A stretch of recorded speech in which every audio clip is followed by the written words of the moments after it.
Hello, how are we today, Facebook family, Facebook church family?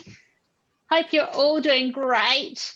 Today we get to speak with Pastor John Finkelde from all the way over the other side of the earth, of Australia, over in Perth. Welcome, Pastor John.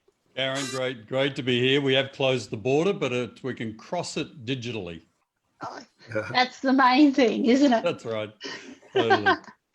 Oh, so Pastor John, I've just seen your name flash around Facebook and Instagram a few times, mostly relating you with Grow a Healthy Church. And I assume that you've had a lot to do with churches in the past. Can you give us a bit of a rundown about yourself? Yeah, sure, Karen. And please call me John. Don't need to have the title on me, but thank you for that honour. Look, I pastored here in Perth. I'm a Perth boy, born and bred, lived all my life here, except 1 year in New Zealand, which was a great part of my journey to Christ, actually coming to Christ in New Zealand. But pastored here in Perth for 30 years, 10 years as a team pastor, if you like, youth pastor, connect group pastor, pastoral care pastor. Anything the senior pastor didn't want to do, pastor. I did all the odd jobs and everything, and then became the lead pastor of our church for 20 years. And 8 years ago, we finished that, transitioned our church over to a next generation leaders, Jason and Em Schroeder, who are now our lead pastors of our church, which is fabulous. And we started a ministry called Grow a Healthy Church, which is basically consulting with churches and coaching pastors, and been doing that for the last 8 years. I'm very passionate about church and about pastors as well, having sat in the hot seat for all those decades. I kind of can relate and empathise with them. You're a pro. Yeah, I've been at it for a while. I'm a veteran. Whenever people start calling you a father in the faith, it means you're getting older. I remember that. Oh, that's great. Oh, wow. So is that one reason why you started Grow a Healthy Church, is because you saw a need within the church community of pastors needing mentoring and discipleshiping and sort of guiding in that type of area? Yeah, I think Diane and I have, it's my wife, Diane.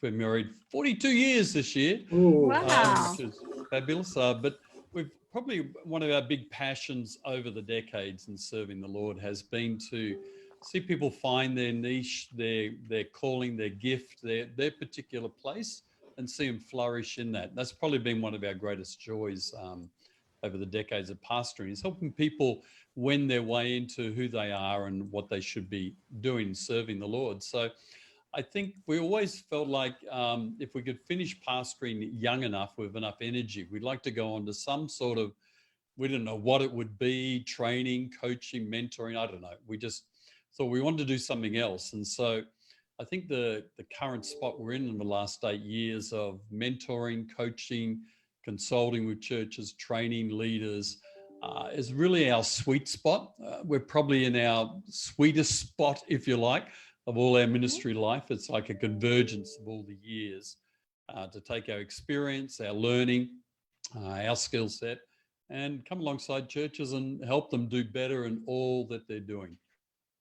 So I think it's probably out of our passion that's developed over the years that Grow a Healthy Church has really become our focal point now for the rest of our years, however long we've got. What a great ministry too, and a great blessing you would be to other churches and pastors around. Well, how far do you go? Is it just within Australia or worldwide? How far do you help pastors? Great question, because when we started the first 2 years, I said to Diane, look, we'll give this a go for 2 years. If it doesn't work, I'll have to go and get a job or gardening or something. I don't know, I have to do something else. And we're 8 years later, just thank you to the grace of God, we're still rolling on. So it started in Australia, then New Zealand. And in the last 4 years, we've been working in the Netherlands and the UK, and also started work in Switzerland, but been back to Switzerland again this year for a couple of consults. So I have plans to go to Sweden later this year. So I'm hoping that once the planes get going, I'll get to Sweden as well. So it's spread into the UK and Europe region quite just basically through one invitation. It's kind of multiplied through that area. So it's really been, you know, I'm actually, I tell people I am way beyond my dream about this thing. Never at any stage did I think we'd be going to somewhere like Europe and UK and helping churches over there. But the need is mammoth and the need is global. Sure is. Yeah. So let's get back to Grow a Healthy Church. So what is Grow a Healthy Church? Is it a course? Is it a discipleship thing? Is it a training? What is Grow a Healthy Church? We have two kind of primary, elements, if you like, to Grow a Healthy Church. One is the on-site consulting. So I've done 131, I think it is 132 of on-site consults across about 10 different denominations and movements. And some of those churches I go back to twice. So it represents around about 70 or so churches. So I'll go into a church for 4 days. Before I arrive, I'll get a pastor's survey done, survey that I've designed, that looks at 10 elements of the church and 2 elements of the pastor's life. I get a lot of data around the metrics of the church, and I also get a questionnaire filled out by the pastor. So before I arrive, I gather a lot of, if you like, hard data about the church. So I'm able to do some analysis before I arrive. Then over the 4 days, I'll spend about 6 hours with the pastor, unpacking all that analysis, finding out where the hot spots in the church are, where I can help most, what's going well, what can be boosted. I spend time interviewing key leaders. I do some training of key leaders and volunteers. I do some coaching with the board on best practices for governance. Normally preach on the Sunday, and at the end of the 4 days, I sit down with the pastor and give the pastor about a 9 or 10 page report, which is primarily a next steps report.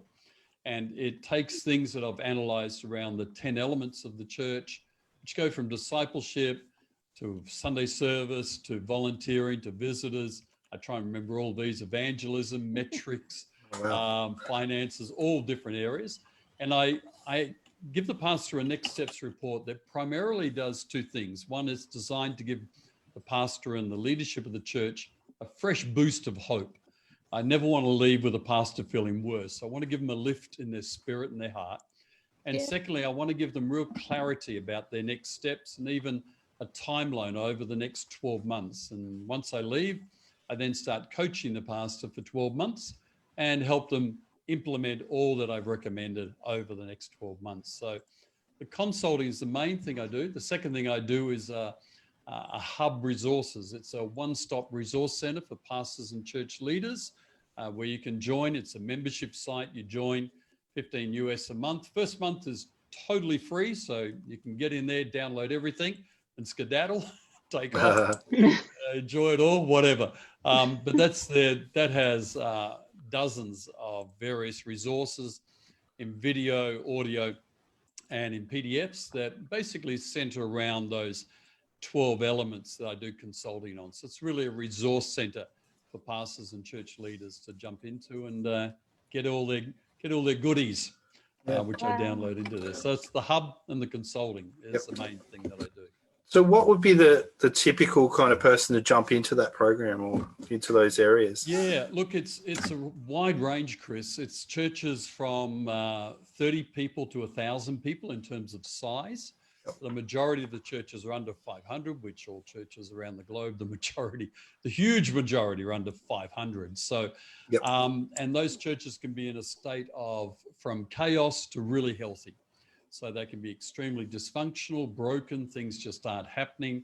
There's people not coming to Christ, there's discipling not happen. Sunday services are a bit, bland, I guess would be a word I'd use, right through to churches that are actually doing really well and just looking to improve certain areas. So it's a bit like, don't wait till you get sick to go to get your annual checkup with the doctor. I tell guys over 50, go every year anyway, just get a checkup, see how you're doing. See how you can improve your health if you're already healthy.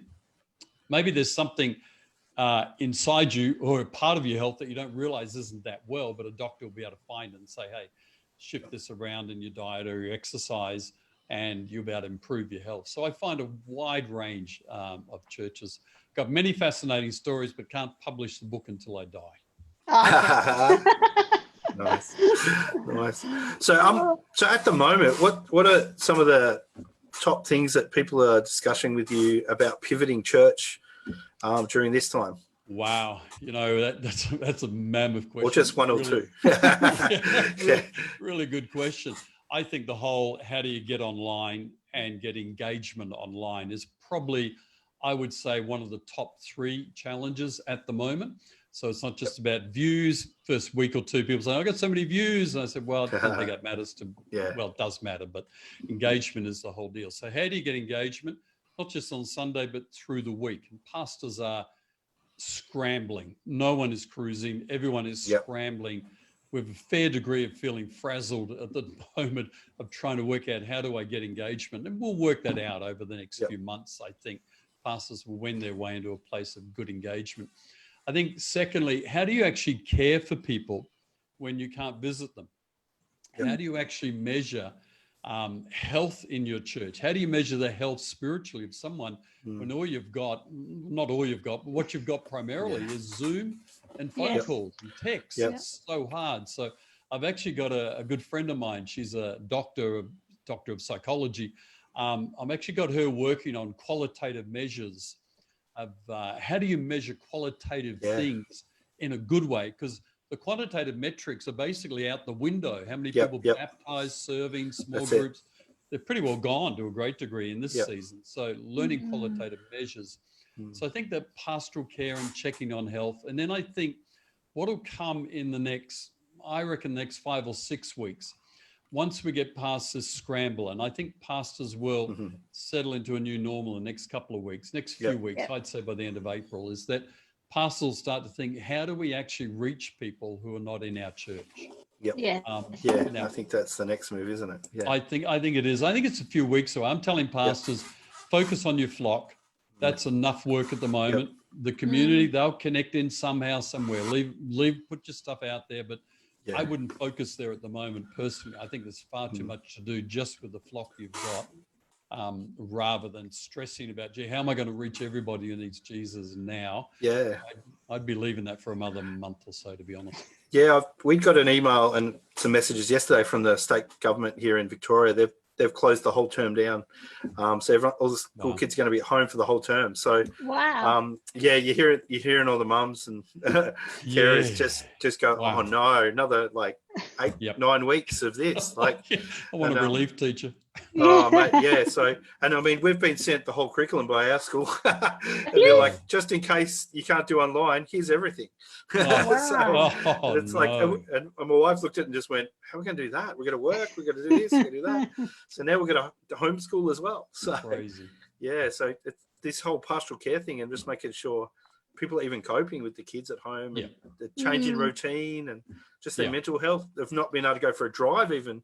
I mean, we saw in the news this mum get a ticket for taking her daughter on an L-plate driving lesson, which that's crazy, completely crazy. But at some point, people are going to need to go for a drive, just to get out of the house. So I think it's a tricky thing for the lawmakers too to try and get right that mental health balance.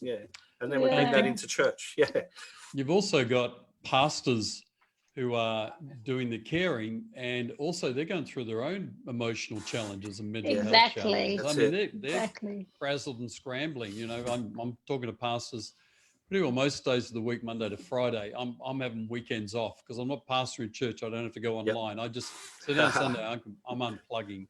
Nice. I need the break, to be honest with you as well. But pastors, caring for pastors is a major, major focus at the moment for a bundle of guys like me who have got the time, the energy, and maybe the resources to help in there as well. Because if pastors start hitting the wall in the next couple of months, my goodness, the flow-on effect of that is going to be deeply disturbing. Yeah, it has been hard. I get emotional over that. We're talking to some pastors about how they're coping.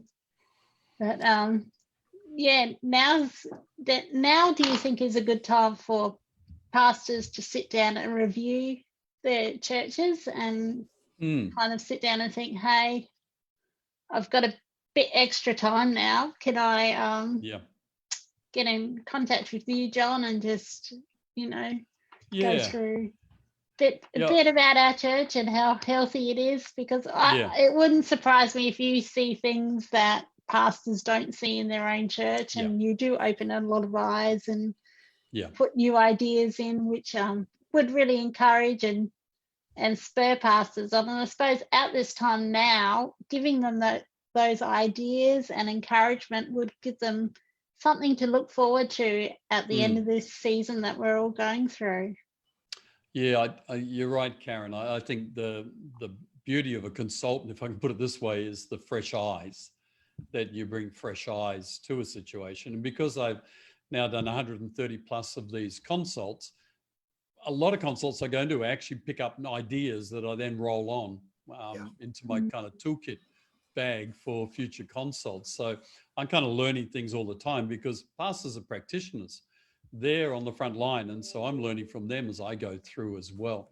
It's interesting. I think we're in this. I was talking with Carl Vaders, who is a wonderful author, brilliant man, related especially to small churches. I was Skyping with him this morning. He's talking about two phases of this. One is the adaptation phase, adapting to where we are, then the recovery phase. And I think at the moment, I've offered some crisis coaching out there to pastors at really more than half of my reduced rate to help pastors out. I think my feeling is the next 5 or 6 weeks, by about the middle of May, I think pastors will be starting to go, you know what, I think I need some help. At the moment, I think pastors are just scrambling to get online, make it happen at all sorts of varying levels. I was talking with the pastor yesterday, good medium-sized church, 600-700 in Australia. And her church, she's just kind of saying, I'm overwhelmed just trying to get online every week. And that's a large church with resources. So I can't imagine how a church of 100, 150 is trying to wrestle with that same issue. So I think we'll see in May, I think more pastors will be going, help me. I reckon June, July, pastors will start to switch a few gears and go, okay, we're going to come out of this. I need some help in the recovery phase. I've adapted, but we're going to have to recover when people come back to church and gather again. How can we do that in a way that we don't lose the online momentum we've got, but also adapt to a new day? And I think we're all facing the fact that the next 2 years, the mental health, emotional well-being of our nation is really going to be under a lot of stress. So I think that recovery phase is going to be a couple of years, to be honest with you. So, I think guys like me, I think hopefully will be in demand. There's plenty of guys like me around who I think can add a lot of help and hope to pastors. What's the best way to find guys like you? Like, just say you're overloaded with your schedule. Like, where's a good place to go if you're an independent pastor or you're not really connected into another group? What advice would you have for those people? Yeah, look, I if you want to find me, my website, growahealthychurch.com, and you can find me on there, and that has links through to my Facebook group. I've got a private Facebook group for anyone who wants to jump in. That's open to anyone, over 1,000 people in that. You can jump in there and jump into the community. There's great guys like Michael Murphy in Sydney. Michael does some brilliant work with coaching pastors and dealing with pastors. I think also it's worthwhile you reaching out to your movement or denominational headquarters. And some movements are better set up than others around this. Do actually reach out to your head office and say, hey, I need some help. I need to talk to someone. Can you point me in the right direction? You'll find some movements will have already people in place that you can pick up the phone, have a talk, do a bit of a download, get some ideas forward. Now, look, if anyone wants to reach out to me and just wants some help, don't want to engage me, just would like some help, look, send me a message. I'm doing stuff for free these days as well, just to help anyone I can. More than happy to engage with people at whatever level. But there's some really good people around the nation. But have a go at growhealthychurch.com or reach out to your denominational headquarters as well. And if you can't find anyone, get in touch with me. I'll find you someone. Yep, cool. Well, that sounds good. Well, thanks, John, for touching base with us today. I've really learned more about Grow a Healthy Church and the ministry that you have going around the world. And I just pray that God will continue to bless your ministry, as you bless pastors and churches around the whole earth. And thank you so much. Thanks, Karen. Thanks, Chris. It's been great being with you guys and all the work that you guys do. I sent you a message the other day, Karen. Are you having a break? Are you stopping? What is that? My husband asked the same thing. Uncle John says, have a weekend off. That's it. I'll try. Come on, unplug. I think we were chatting like yesterday. I don't think like it's like every day we're chatting. Like it's like what's going on today? You know, who needs help today? You know, so that's right. Continuous right now. Unplugging. Cool. It is full on. Thanks, guys. Really appreciate it. Thank you. Thanks a lot.